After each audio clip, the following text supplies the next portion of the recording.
नमस्कार, स्वागत है आप सभी का म्यूचुअल फंड हेल्पलाइन में। आपके साथ मैं हूं स्वाति। कुछ भी शुरू करने के पहले अगर ये पता हो कि पहुंचना किधर है, लक्ष्य क्या है, तो रास्ता चुनना या फिर बनाना आसान हो जाता है।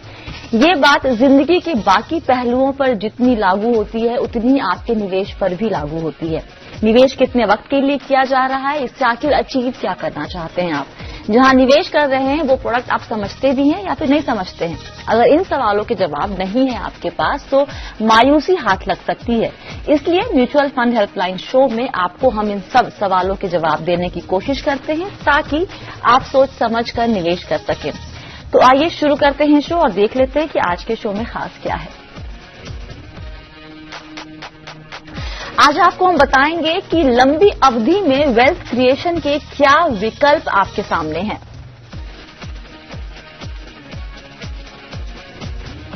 अनिश्चित बाजार में एक मुश्त निवेश अगर करना चाहते हैं तो कहां करना फायदेमंद होगा। अगर आपका निवेश अभी नेगेटिव रिटर्न दे रहा है तो आगे आपकी स्ट्रैटेजी क्या होनी चाहिए। और साथ ही आज आपको हम ये भी बताएंगे कि सॉवरेन गोल्ड बॉन्ड में निवेश का ये सही वक्त है या फिर नहीं।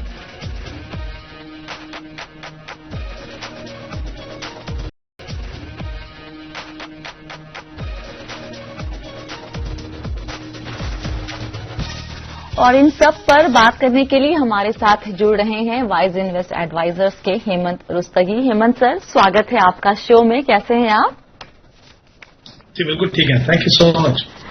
चलिए सर, तो शुरू करते हैं सवाल जवाब का सिलसिला। हमारे साथ प्रशांत कामले जुड़ रहे हैं फोन लाइन पे। प्रशांत जी नमस्ते, कहाँ से बात कर रहे हैं? नमस्ते मैम, मैं पूना से बात कर रहा हूँ। जी बताएं, क्या जानना चाहते हैं? एक्चुअली मैम मेरा एक दो क्वेश्चन था। फर्स्ट वन मेरा क्वेश्चन है कि मैं मेरे लड़के के लिए सिस्टमेटिक इन्वेस्टमेंट प्लान करना चाहता हूँ फॉर एजुकेशन पर्पज। तो मुझे इन्फॉर्मेशन चाहिए थी कि for education purpose wise which is the better systematic investment plan.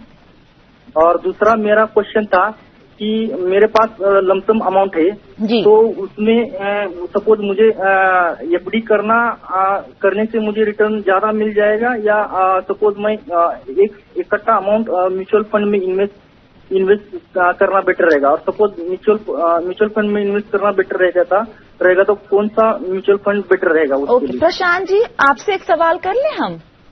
हाँ या नो प्रॉब्लम। तो अभी तक आपका निवेश कहाँ कहाँ है? एक्चुअली अभी तक मेरा निवेश से जो कन्वेंशनल प्लान है LIC, पब्लिक प्रोविडेंट फंड और एक systematic investment Kotak multi cap से एक फंड में आप निवेश कर रहे हैं फिलहाल। यस, अगर आप इक्विटी की बात करें तो। और आप अपने बेटे की पढ़ाई के लिए निवेश करना चाहते हैं, कितने सालों के लिए? 17 साल आपने कहा? 10 साल का मेरा टारगेट है क्योंकि अभी उसका एज है 10 ईयर से। तो वो लगभग 20 ईयर तक मुझे वो अमाउंट मतलब एक अच्छा अमाउंट मिलना चाहिए। कितनी रकम आप देख रहे हैं एक्यूमुलेट करना चाहते हैं? 10 लाख। 10 लाख, अच्छा ठीक है।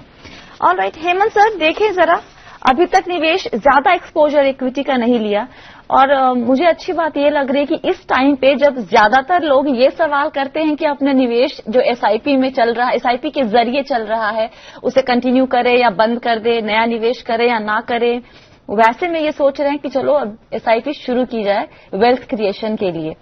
तो क्या सलाह देंगे आप इन्हें? स्वाति बिल्कुल ठीक कहा आपने। मुझे सबसे अच्छी बात ये लगी कि प्रशांत ने ये रियलाइज किया कि इनकी जो इन्वेस्टमेंट है, जो ट्रेडिशनल ऑप्शंस हैं जैसे स्मॉल सेविंग स्कीम्स हैं, बैंक डिपॉजिट्स हैं, वहां पे उस तरह का रिटर्न नहीं मिलता कि आपके जो लॉन्ग टर्म गोल्स हैं, स्पेशली जैसे उन्होंने कहा बच्चे की पढ़ाई के लिए चाहिए या इनके अपने अगर रिटायरमेंट के लिए अगर ऐसा गोल हो, तो ऐसे ही अगर लंबे गोल हों जहां पे आपको पता है कि बहुत बड़ी रकम की जरूरत है आपको, तो वहां पे ये जो ऑप्शंस हैं ट्रेडिशनल ऑप्शंस, ये आपको सेफ्टी तो देंगी, लेकिन जो दूसरा बड़ा रिस्क है इन्फ्लेशन, उसके सामने फिर आपको कहीं ना कहीं काफी परेशानी हो सकती है। तो ये अच्छी बात है, उन्होंने रियलाइज किया कि उनको इससे आगे बढ़ के देखना है। तो अगर इनको अपने बच्चे के एजुकेशन के लिए कॉर्पस बनाना है तो जाहिर सी बात है 10 साल का इन्होंने कहा इनके पास समय है। तो अगर ये सिस्टमैटिकली इन्वेस्ट करना चाहते हैं तो ये इक्विटी फंड में डेफिनेटली इन्वेस्ट कर सकते हैं इस समय पे। और सबसे अच्छी बात यह है कि जब आप इक्विटी फंड में सिस्टमैटिकली इन्वेस्ट करते हो तो जो वॉलेटिलिटी है, सबसे बड़ा खतरा जो आपको लगता है या सबसे बड़ा जो डर लगता है, उसको टैकल करने का सही तरीका यह है कि एक आप डिसिप्लिन अप्रोच को लगाएं ताकि आप अलग अलग लेवल पे इन्वेस्ट करें, एक डिसिप्लिन तरीके से इन्वेस्ट करें, आपकी एवरेज कॉस्ट कम हो जाती है। तो कहीं ना कहीं आपको जो सही मायने में equity as an asset class का फायदा होना चाहिए वो यहाँ पे होगा। तो मुझे लगता है ये बिल्कुल सही सोच है इनकी इन्वेस्ट करने के लिए। एक उन्होंने फंड की बात की, कोटक स्टैंडर्ड मल्टी कैप इनके पास है, काफी अच्छा फंड है मल्टी कैप जो कैटेगरी में काफी कंसिस्टेंटली रहा है। एक दो फंड और देख सकते हैं क्योंकि इनको बहुत ज्यादा अमाउंट की शायद इन्वेस्टमेंट करने की जरूरत नहीं पड़ेगी। जैसा उन्होंने कहा कि 10 साल में इनको 10 लाख अगर कॉर्पस बनाना है तो एक या दो और मल्टी कैप फंड जैसे एक्सिस फोकस 25 को देख सकते हैं या एसबीआई का फोकस इक्विटी फंड देख सकते हैं। तो ये कुछ अच्छे फंड हैं जिनमें एक अच्छा क्वालिटी पोर्टफोलियो है। इंपॉर्टेंट ये है कि जितना जल्दी हो सके शुरुआत करें और ऐसे बहुत सारे इवेंट आ सकते हैं, शायद इतनी बड़ी गिरावट देखने को ना मिले लेकिन हाँ गिरावट देखने को मिल सकती है। तो इंपॉर्टेंट चीज ये है कि अपने इन्वेस्टमेंट को बनाए रखें, इन्वेस्टमेंट प्रोसेस को कंटिन्यू रखें। आई थिंक वही एक सही स्ट्रैटेजी होगी। ओके अच्छा, आपको ये लग रहा है हेमंत सर कि जो 10 लाख का टारगेट है ये शायद 10 साल के बाद कम लगे जिस पर्पज से ये निवेश कर रहे हैं? शायद उन्होंने महंगाई दर को फैक्टर इन नहीं किया है अपने इस पूरे कैलकुलेशन में या फिर इस पूरे प्लान में? ये पॉसिबल है, ये पॉसिबल है। देखिए क्योंकि हमें ये नहीं पता कि इनका एग्जिस्टिंग जो पोर्टफोलियो वो कितना बड़ा है, उसमें कितना उन्होंने पैसा बना के रखा और कितना एजुकेशन के लिए मार्क करके रखा। बट बिल्कुल सही कहा आपने, एजुकेशन का गोल हो या रिटायरमेंट का गोल हो, जितने भी इंपॉर्टेंट बड़े गोल हैं, लॉन्ग टर्म वाले गोल्स हैं, वहां पे इन्फ्लेशन देखना बहुत ही जरूरी है। स्पेशली अगर मैं एजुकेशन की जैसे आपने बात की, बिल्कुल सही है। और इनफैक्ट वहां पे जो इन्फ्लेशन है वो नॉर्मल इन्फ्लेशन से ज्यादा रहता है। तो एजुकेशन का अगर आपको टारगेट बनाना है तो आपको कम से कम 10% का इन्फ्लेशन देखना पड़ेगा और इससे काफी बड़ा फर्क पड़ सकता है। स्वाति वो बिल्कुल सही है। मान लीजिए अगर मैं एक 15 साल का समय लूं समझाने के लिए कि अगर आज की उनकी कॉस्ट अगर मान लीजिए 50 लाख है किसी की एजुकेशन की, तो वो 15 साल के बाद 2 करोड़ हो जाएगी, यानी 4 गुना बढ़ जाएगी। तो इनके केस में भी इनको ये ध्यान रखना होगा कि ये जो एजुकेशन की जो कॉस्ट लगा रहे हैं इन्होंने इन्फ्लेशन लगाया कि नहीं। अगर नहीं, क्योंकि अच्छी बात है इनके पास समय है, तो अभी भी समय रहते हुए अगर ये ठीक तरीके से कैलकुलेट करें तो शायद अपनी इन्वेस्टमेंट को बढ़ा के उस लक्ष्य तक पहुंच सकते हैं। तो प्रशांत जी हाँ बोलिए मैम, सुन रहा हूँ मैं। हाँ, तो आपके कुछ फंड्स के नाम आपको हमने बताए हैं, स्क्रीन पे आप देख सकते हैं। साथ ही हमें लगता है कि जो आपने ये 10 लाख का टारगेट रखा है इसको थोड़ा सा आप एक बार रिविजिट करें, फिर से चेक करें। ये शायद 10 साल के बाद आपको कम लगेगा, तो उसके हिसाब से ही आप निवेश शुरू करेंगे, ठीक है? यस। ओके, चलिए, thank you so much Prashant ji. अगला सवाल ऋषिकेश जी हमारे साथ जुड़ रहे हैं फोन लाइन पे। ऋषिकेश जी नमस्ते, कहाँ से बात कर रहे हैं आप? जी नमस्ते मैडम, मैं नासिक महाराष्ट्र से बात कर रहा हूँ जी। और मेरे 2 सवाल थे मैडम। पहला ये कि रिसेंट मार्केट फॉल से ठीक पहले मैंने मेरा एग्जिस्टिंग निवेश जो था वो विड्रॉ कर लिया था, ये सोच के कि जब मार्केट नीचे आएगा तो मैं फिर से एंट्री करूंगा। यहीं पे एक मिनट थमिए यहाँ पर एक बताइए कि आपने ये कॉल लिया कैसे? मार्केट फॉल, आपने कहा मार्केट गिरने के पहले आपने ये काम कर लिया था, कैसे आपको लगा कि अब मार्केट गिरने वाला है यहाँ से?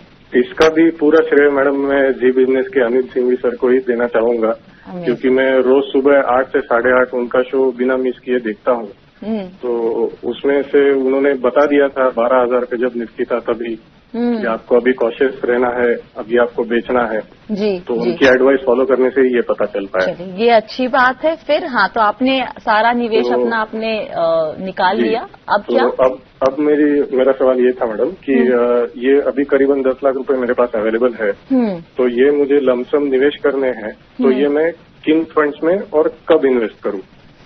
ओके, और आपने जो निवेश किया था पहली दफा, वो कितने साल के लिए ध्यान में रख के निवेश किया था? वो लंबे समय के लिए ही किया था मैडम, 7 से 10 साल के लिए। लेकिन ये रिडम्पशन मतलब ऐसा घबरा के नहीं, ये सोच के कि नीचे इन्वेस्ट करूंगा तो और रिटर्न्स मिलेंगे, ये सोच के रिडीम किया हुआ। तो अभी आपके पास कोई भी फंड में निवेश नहीं है, कोई पोर्टफोलियो में कोई भी फंड नहीं है? जी नहीं, फिलहाल नहीं है। पूरा निकाल लिया आपने? लेकिन मैं SIP के जरिए भी निवेश करना चाह रहा हूँ, वो मेरा दूसरा सवाल था। अच्छा। कि मैं अगले 20 सालों के लिए करीबन 20,000 रुपए प्रति माह का इन्वेस्ट करना चाहता हूँ SIP के जरिए। तो वो मुझे किन फंड्स में करना चाहिए? तो आपको 10 लाख करना है लमसम और 20,000 की SIP शुरू करनी है, आपको अपना नया पोर्टफोलियो बनाना है। हेमंत सर, इन्होंने थोड़ा दिमाग लगाया और ये स्ट्रैटेजी आपको कैसी लगती है, पहले आप ये बताएं। देखिए, अगर स्वाति ये काम कर जाए तो बहुत अच्छी स्ट्रैटेजी है। अगर ना काम करे तो ऑब्वियसली अच्छी स्ट्रैटेजी नहीं है। ये बात सही है कि इन्होंने सही समय पे पैसा निकाला तो शायद जो जितनी गिरावट हुई, काफी स्टीप फॉल था मार्केट के अंदर। ऐसा अमूमन देखा नहीं जाता कि इतनी जल्दी इतना मार्केट गिरे, क्योंकि अगर आप मार्केट देखें फरवरी एंड तक और आज देखें तो बहुत ज्यादा फर्क है मार्केट में। तो जाहिर सी बात है कि उन्होंने जो डिसीजन लिया उससे उसको फायदा हुआ, क्योंकि मार्केट जो है काफी नीचे लेवल पे है। लेकिन साथ में हम ये भी ना भूलें कि अगर मैं सबसे निचले लेवल की बात करूं, वहां से हम ऑलरेडी 20 या 22% ऊपर ऑलरेडी आ चुके हैं। तो मेरा ये मानना है कि ये बात सही है कि इनके लिए वर्कआउट किया, बट ये हर बार काम नहीं करता है। आई थिंक ये थोड़ा सा हमें ध्यान रखने की जरूरत है, क्योंकि हर बार अगर आप मार्केट टाइमिंग करने की कोशिश करेंगे तो शायद कहीं ना कहीं आपका जो लॉन्ग टर्म का जो इन्वेस्टमेंट प्रोसेस है वो थोड़ा सा डिस्टर्ब होता है। तो बट लाइक है, इनके लिए काम किया तो अच्छी बात है। अब इनको अगर इन्वेस्टमेंट करनी है इस समय पे तो दो तीन चीजें हैं। देखिए, मार्केट में वॉलेटिलिटी अभी भी रहेगी, क्योंकि सबसे बड़ा इशू जो है वो हेल्थ इशू भी है और इकोनॉमिक इशू भी है। हेल्थ इशू कोविड-19, जब तक उसका कोई सोल्यूशन नहीं मिलता है, जब तक या उसका कोई ड्रग्स ना मिले या उसकी कोई वैक्सीन ना मिले। दूसरी बात, जो इंटरनेशनली ग्लोबली अगर हम देखें, सरकारें जो हैं जिस तरह से फाइनेंशियल स्टिमुलस लेके आ रही हैं, चाहे वो अमेरिका हो, डेवलप कंट्रीज हो या हमारे कंट्रीज हो या जो और डेवलपिंग कंट्रीज हो, उसका इम्पैक्ट आने में थोड़ा समय लगेगा। और शायद ये भी पता नहीं है कि जितना स्टिमुलस उन्होंने अभी दिया उतना पूरा भी पड़ेगा या उससे और ज्यादा करने की जरूरत है। तो ये दो फैक्टर्स को ध्यान में रखते हुए मुझे लगता है कि अभी वॉलेटिलिटी मार्केट में कुछ समय रहेगी। तो मैं डेफिनेटली ये नहीं चाहूंगा कि वो एक मुश्त पैसा लगा दें इस समय पे। हाँ, लेकिन ये जो लेवल है, इस लेवल पे डेफिनेटली शायद 30 से 40% पैसा ये इस समय लगा सकते हैं। और जैसा इन्होंने कहा कि लॉन्ग टर्म का पैसा है तो फिर से इक्विटी फंड में जाएं और डिफाइन करें कि कितना टाइम होराइजन है इनके पास, और बाकी पैसा जो है 10 लाख में वो अगले 2-3 महीने में ट्रांचेज में 3 या 4 ट्रांचेज में या 3-4 किश्तों में अगर ये पैसा लगाए, मुझे लगता है सही रहेगा, क्योंकि ऑलरेडी ये मार्केट से बाहर है। इनके पास मौका है कि अच्छे अलग लेवल पे इनको ये पैसा इन्वेस्ट कर सकते। तो ये इनके लमसम का हो गया, लेकिन इन्हें SIP भी करनी है 20,000 की, उसके बारे में भी हम बात करेंगे आपसे। लेकिन अभी एक छोटा सा ब्रेक लेते हैं, ब्रेक के बाद वापस आएंगे, ऋषिकेश जी के बाकी सवाल का जवाब देंगे और इसके अलावा कुछ और भी दर्शकों से जुड़ेंगे। आप सभी बने रहिए जी बिजनेस के साथ।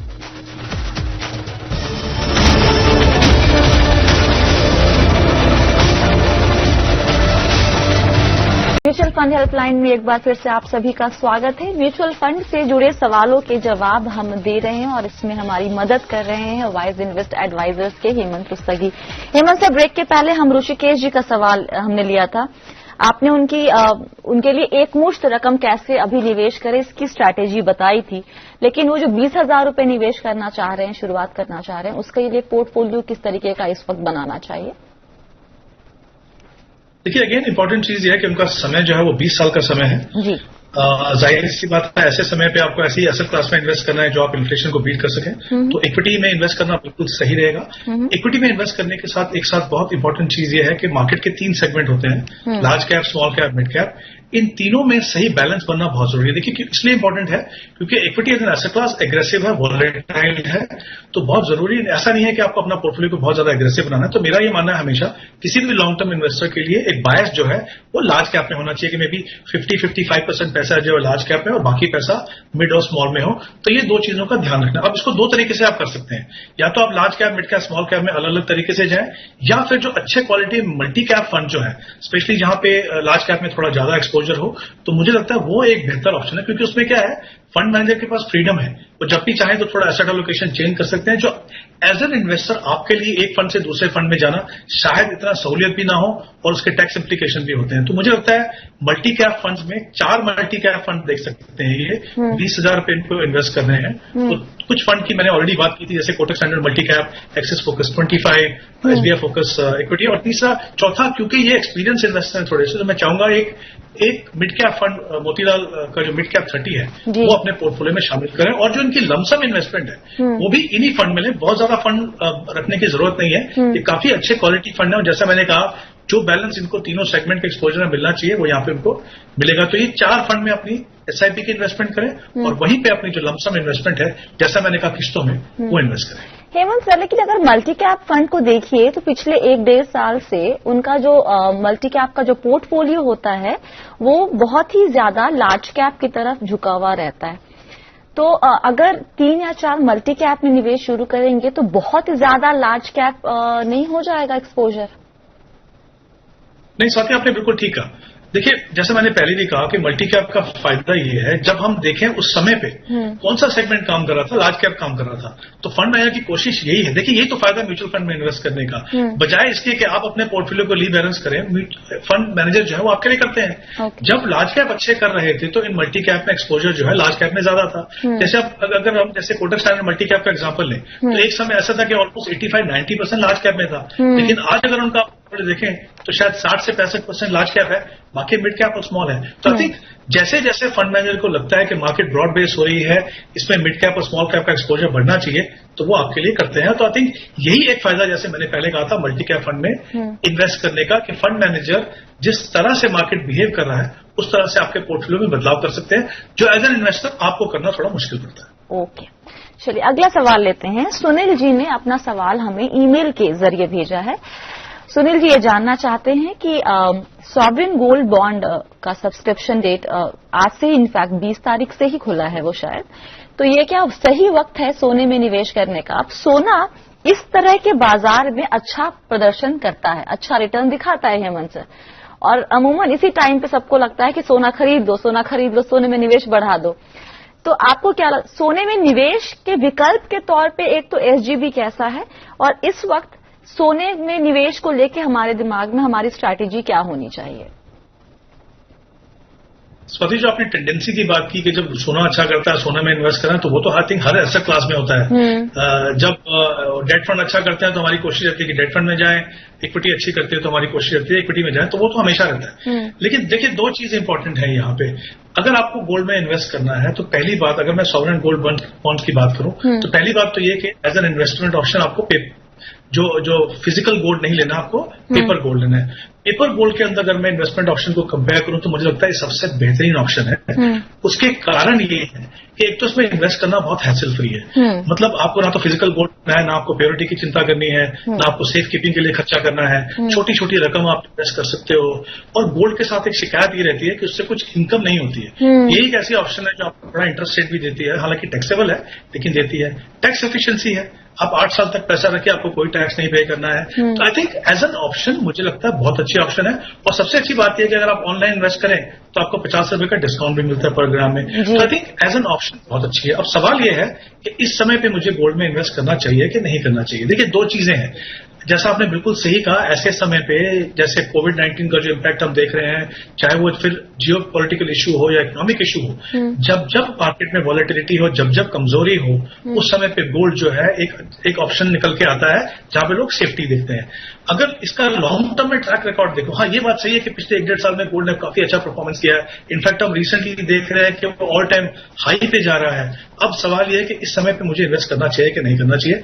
मेरा ये मानना है कि इस समय पे अगर आप गोल्ड में इन्वेस्ट करें तो आपकी जो एक्सपेक्टेशन है वो थोड़ी रियलिस्टिक होनी चाहिए, क्योंकि अगर आगे जाके इक्विटी की मार्केट सुधरती है, आगे जाके अगर इकोनॉमिक सिचुएशन कंट्रीज की ग्लोबली सुधरती है, तो जाहिर सी बात है गोल्ड इतना अच्छा परफॉर्म नहीं करेगा। और ये मत भूलिए कि आप इस समय पे जब इन्वेस्ट कर रहे हो गोल्ड बॉन्ड में, तो आप पर ग्राम 4639 के रेट पे आप इन्वेस्ट कर रहे हो। तो आप ये चीज समझ के चलिए। तो पहली बात तो ये कि आप सिर्फ इसलिए इन्वेस्ट कर रहे हो गोल्ड अच्छा करा तो मुझे नहीं लगता सही है। लेकिन हाँ, asset allocation point of view से 5 से 10% गोल्ड में बनाना शायद बनता है पोर्टफोलियो में, लॉन्ग टर्म पोर्टफोलियो में भी।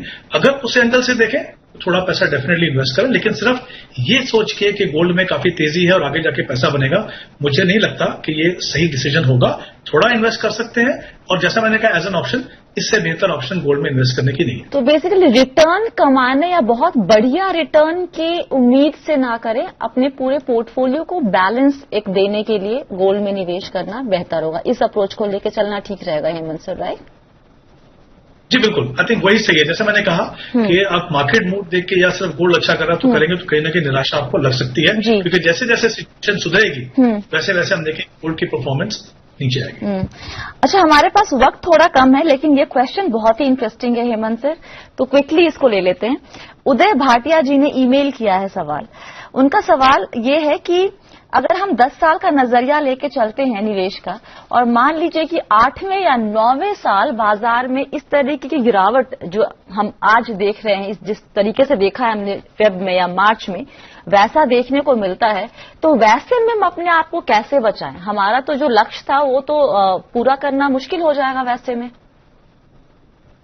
आई थिंक ये बहुत इंपॉर्टेंट सवाल है। आई थिंक काफी इन्वेस्टर्स को ये फेस करना पड़ रहा होगा इस समय पे। देखिए, 2-3 चीजें हैं। एक तो हम हमेशा बोलते हैं कि आपने अच्छे से प्लान भी किया हो, आपने गोल डिफाइन किया हो, टाइम होराइजन देखा हो, टारगेट रखा हो, सब कुछ अच्छा किया, लेकिन आखिरी वक्त पे अगर ऐसा कुछ हो जाए, इसको हम सिक्वेंशियल रिस्क बोलते हैं एक्चुअली, तो ऐसा रिस्क हो तो बड़ी कठिनाई हो सकती है। अब इसमें 2 चीजें हैं इसको फेस करने के लिए। पहली बात तो ये कि जब भी अपना टारगेट बनाए, तो अगर आपको 50 लाख की जरूरत है तो 10-12 लाख बढ़ा दीजिए उसमें। एक तो ये एक स्ट्रेटेजी है।